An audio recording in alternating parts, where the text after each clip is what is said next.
Hello friends, કેમ છો? આઈ am sure તમે બધા જ શાનદાર, જબરજસ્ત, જિંદાબાદ હશો.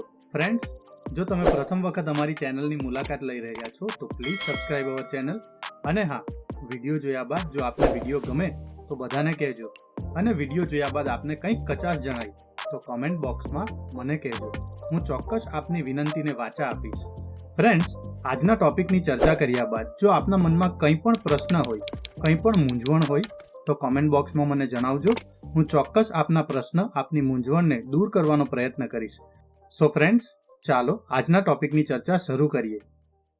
નમસ્કાર મિત્રો, આજના વિડીયોમાં આપણે જોઈશું CTS એટલે કે ચાઇલ્ડ ટ્રેકિંગ સિસ્ટમ અંતર્ગત પોતાની શાળામાં આપણે પ્રી એનરોલમેન્ટ સર્વે 2025-26 કઈ રીતે કરી શકીએ. અહીં આપણે બાળકનું એનરોલમેન્ટ ઓલરેડી થઈ ગયું છે તેને વેરીફાઈ કરવાનું છે. એટલે કે આ બાળક આપણા જે તે સર્વેના એટલે કે જે તે વિસ્તારમાં છે કે નહીં એ આપણે અહીં અપડેટ કરવાનું છે.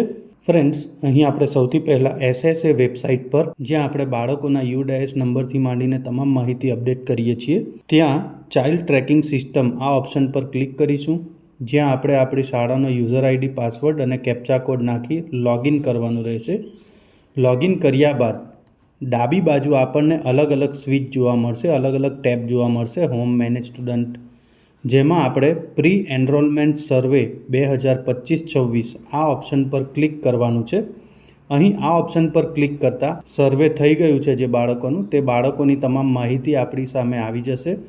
અહીં આ બાળકની માહિતી આપણે વેરીફાઈ કરવાની છે, એટલે કે સ્ટુડન્ટ ડિટેલ, ત્યારબાદ student address and contact detail, ત્યારબાદ sub centre and ASHA and FHW and techno details, એટલે કે આ બધી જ માહિતી આપણે વેરીફાઈ કરવાની છે. તો આ માહિતી વેરીફાઈ કરવા માટે આપણે જમણી બાજુએ વ્યૂ એન્ડ અપડેટ આ નામની બાજુમાં જે આપણને બટન આપ્યું છે, આપણે આ બટન પર ક્લિક કરીશું. અહીં આ બટન પર ક્લિક કરતાં આપણને જે તે વિદ્યાર્થીનું નામ, માતાનું નામ, જન્મ તારીખ, આ તમામ માહિતી જોવા મળશે. જો આ વિદ્યાર્થી આપણા સર્વે દરમિયાન આપણા ગામમાં મળી આવેલ હોય, આપણા વિસ્તારમાં મળી આવેલ હોય, તો અહીં આપણે આ વિદ્યાર્થીને વેરીફાઈ કરવાનું છે. વેરીફાઈ કરવા માટે આપણે સ્ટુડન્ટ સ્ટેટસ તમામ માહિતી ચેક કર્યા બાદ નીચે સ્ટુડન્ટ સ્ટેટસ આ ઓપ્શન પર ક્લિક કરીશું. અહીં સ્ટુડન્ટ સ્ટેટસ અપડેટ પર ક્લિક કરતાં આપણને અલગ અલગ ઓપ્શન્સ જોવા મળશે, જેમાં found in registered address, died, migrated to other place, already enrol in Balvatika and other class, child with given details does not exist, duplicate record, not completed 5 years of age as per birth certificate. એટલે કે આ ઓપ્શનમાંથી જો બાળક આપણા ગામમાં અથવા આપણા વિસ્તારમાં આપણા સર્વેમાં જો હોય, એટલે કે આ બાળક જો આપણા ગામમાં રહેતું હોય, તો અહીં આપણે ફાઉન્ડ ઇન રજિસ્ટર્ડ એડ્રેસ પહેલા ઓપ્શન પર ક્લિક કરવાનું છે અને ત્યારબાદ સબમિટ બટન પર ક્લિક કરવાનું છે.